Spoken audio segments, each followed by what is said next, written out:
चलिए दोस्तों, कैसे हैं आप सब। चलिए अब पार्ट 5 वीडियो पार्ट 5 में शुरू करने जा रहे हैं। ऑलरेडी जो है पिछले जो 4 पार्ट है वो हमने अपलोड कर दिए है, जिसकी प्लेलिस्ट बना दी है। प्लेलिस्ट की लिंक भी डिस्क्रिप्शन में है, तो आप आगे के वीडियोस जो है बड़े आराम से देख सकते हैं। अब इस चैप्टर का जो है सबसे सिंपल सा क्वेश्चन जो है वो शुरू होने जा रहा है। मतलब कि सबसे सिंपल क्वेश्चन यही है।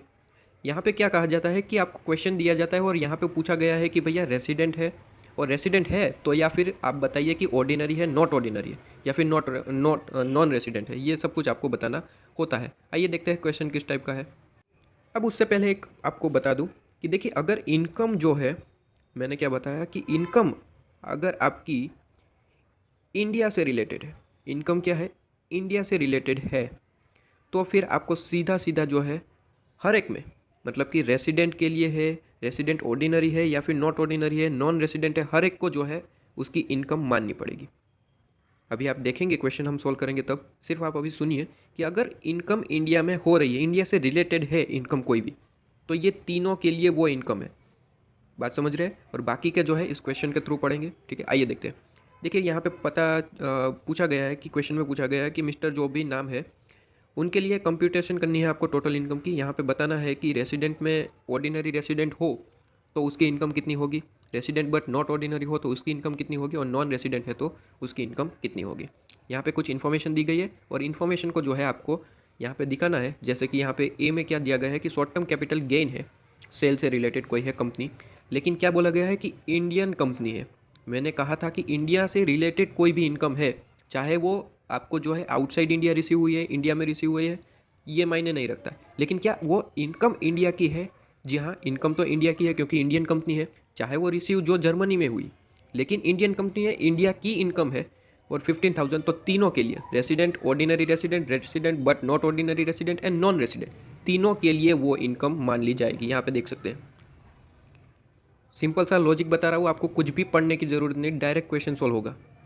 ठीक है, जैसे कि यहाँ पे देखिए बी कौन सा पूछा है कि डिविडेंड जो है वो रिसीव हुआ है जापानीज़ कंपनी, और जो डिविडेंड जापानीज़ कंपनी का है वो रिसीव भी जापान में हुआ है, मतलब कि इंडिया से रिलेटेड नहीं है। अगर इंडिया से रिलेटेड नहीं है तो फिर आपको जो है resident but not ordinary resident and non resident का इनकम नहीं मानना है। रेसिडेंट के लिए तो सारे इनकम, जो रेसिडेंट ऑर्डिनरी रेसिडेंट है उसके लिए तो सारी इनकम मान ली जाएगी, चाहे वो कोई भी हो, सब इनकम रेसिडेंट में आएगी। ठीक है, यहाँ पे देखिए रेसिडेंट, ऑर्डिनरी रेसिडेंट के लिए तो सारी इनकम मान ली जाएगी। ठीक है, आपको चेक करना पड़ेगा सिर्फ और सिर्फ non ordinary resident, non resident में, ये दो ऑप्शन में ही आपको चेक करना पड़ता है। तो यहाँ पे देखिए बी ऑप्शन क्या पूछा गया है, बी ऑप्शन पूछा गया है कि डिविडेंड जो है वो जापानीज़ कंपनी का है और रिसीव जो है जापान में हुआ है, मतलब कि इंडिया से रिलेटेड नहीं है। इंडिया से रिलेटेड नहीं है तो फिर आपको जो है resident but not ordinary resident and non resident में आपको कुछ भी नहीं लिखना है, उसकी इनकम नहीं माननी। ठीक है, इसलिए यहाँ पे देखिए सिर्फ और सिर्फ 10,000 किस में है, ऑर्डिनरी रेसिडेंट में। यहाँ पे दोनों में नहीं निकली है क्योंकि इंडिया से रिलेटेड नहीं है। आप सिर्फ इतना ही समझिए, इंडिया से रिलेटेड है तो फिर तीनों में लिखिए। अगर इंडिया से रिलेटेड नहीं है तो फिर आपको सिर्फ और सिर्फ एक ही जगह लिखनी है, कौन सी जगह, रेसिडेंट ऑर्डिनरी रेसिडेंट में। ठीक है, यहाँ पे तीसरा ऑप्शन पूछा गया है कि भाई रेंट जो है प्रॉपर्टी का, लंदन में प्रॉपर्टी है, वहाँ पे आपको जो है रिमिट आपको मिला है, लेकिन यहाँ पे लेटर ऑन जो है वह इंडिया में लाया गया है। अब ज़रा समझिए, अब काफ़ी सारे जो है स्टूडेंट यहाँ पे पढ़ेंगे कि यहाँ पे जो है इंडिया दिया गया है, मतलब कि इंडिया की इनकम है, और सारी जगह, तीनों जगह जो है आप इनकम दिखा के आ जाएंगे। ऐसा नहीं होगा, मेरी बात ध्यान से सुनिए। ये जो है यहाँ पर कहा गया है कि रेंट तो रिसीव हुआ है, कोई दिक्कत नहीं है, और जो लंदन में है प्रॉपर्टी उस पर रेंट है, और लंदन में जो बैंक है वहाँ पे आपने डिपॉजिट कर दिया है। लेटर ऑन जो है वो इंडिया में लाया गया है इनकम, लेकिन इंडिया की इनकम तो नहीं है ना वो, ना ही प्रॉपर्टी इंडिया की है, ना ही बैंक इंडिया की है। बैंक में जहाँ पे डिपॉजिट किया वो भी लंदन की है और प्रॉपर्टी भी लंदन में है, तो इंडिया का कोई लेना देना नहीं है। समझिए इस चीज़ को, इंडिया का कोई लेना देना नहीं है, इसलिए यहाँ पे सिर्फ और सिर्फ एक ही जगह आपकी इनकम आएगी। कहाँ पे, रेसिडेंट एंड ऑर्डिनरी रेसिडेंट, यहाँ दोनों जगह में इनकम आपकी नहीं मान ली जाएगी क्योंकि वो इंडिया का कोई रिलेशन नहीं है। ठीक है, तो यहाँ पे देखिए, अब इस क्वेश्चन ये आता है कि यहाँ पे तो 75,000 है और यहाँ पे 52,500 कैसे आया, अब वो भी देखिए। अब अगर आपने जो है income under the head house property, house property जो आपका चैप्टर है इसी टैक्सेशन में, तो अगर वो आपको क्लियर हो चुका है तो आपको पता होगा कि 30% जो है आपको डिडक्शन मिलता है। 30% अगर डिडक्शन मिलता है आपको प्रॉपर्टी पे, आपकी जितनी भी इनकम आती है वहाँ पे 30% आपको डिडक्शन मिलता है। अगर नहीं हुआ है तो वहाँ पे होगा, तब आपको पता चल जाएगा। अभी आप सिर्फ सुनिए कि 30% आपको जो है डिडक्शन मिलता है, वही डिडक्शन यहाँ पे काट लिया गया है। मतलब कि यहाँ पे इनकम कम मिलती है, मतलब कि आपको टैक्स कम पे करना होता है, 30% का जो है आपको डिडक्शन ऐसा ही मिल जाता है।